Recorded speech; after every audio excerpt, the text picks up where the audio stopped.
चलिए दोस्तों, आज हम सीखेंगे जैन साहित्य के बारे में। जैन साहित्य के बारे में जानते हैं तो शुरू करते हैं। आदिकालीन अपभ्रंश साहित्य में जैन काव्य परंपरा का स्थान काफ़ी महत्वपूर्ण है। जिस प्रकार आदिकालीन सिद्धों ने भारत के पूर्वी क्षेत्र को अपने संप्रदाय का केंद्र बनाया और वहाँ सिद्ध मत का प्रचार प्रसार किया, उसी प्रकार तत्कालीन भारत के पश्चिमी क्षेत्र में जैन कवियों और आचार्यों ने अपने धर्म का प्रचार प्रसार किया और साहित्य का निर्माण भी किया। तो जैसे कि यहाँ पर बताया गया है कि भारत के पूर्वी क्षेत्र को अपने संप्रदाय का जो सिद्धों ने केंद्र बनाया था और वहाँ पर अपने सिद्ध मत का जो प्रचार प्रसार किया था, उसी प्रकार भारत के पश्चिम क्षेत्र में भी जैन कवि ने भी अपना प्रचार प्रसार करना शुरू कर दिया और वहीं पे साहित्य का निर्माण भी किया।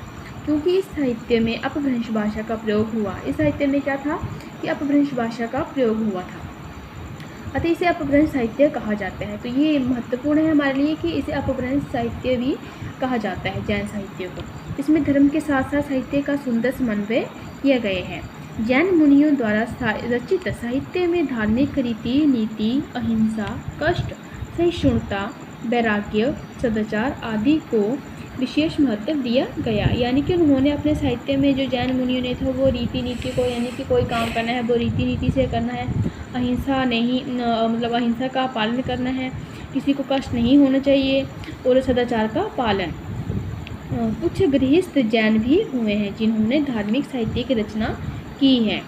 कुछ गृहस्थ मतलब जो कि घरेलू थे, जो गृहस्थ में ज़्यादा विश्वास रखते थे, उन्होंने धार्मिक साहित्य की रचना की है क्योंकि वो धर्म को ही ज़्यादा महत्व देते थे। अन्य कुछ महत्वपूर्ण जैन कवियों ने राम कथा और कृष्ण कथा को आधार बनाकर जैन काव्य की रचना की और अपने ही दृष्टिकोण से शील और सदाचार का प्रतिपादन किया। यानी कि उन्होंने मतलब कुछ जो अन्य महत्वपूर्ण जैन कवि हों, उन्होंने कृष्ण और राम कथा को आधार बनाकर जैन काव्य रचा।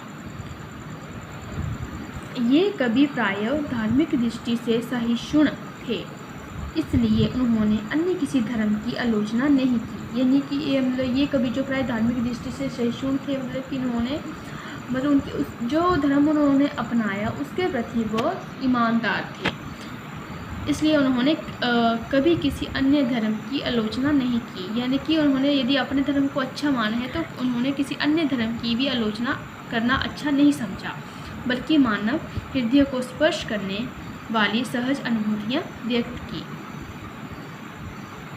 जो भी उन्होंने अपने विचार व्यक्त किए हैं वो मानव हृदय को स्पर्श करने वाले हैं। यानी कि उनके द्वारा स्थापित किए गए आदर्शों में मतलब किसी तरह का कोई मतलब बुरा संकेत नहीं है। तो ये था हमारा आज का टॉपिक। तो मेरा वीडियो अच्छा लगे तो लाइक शेयर कमेंट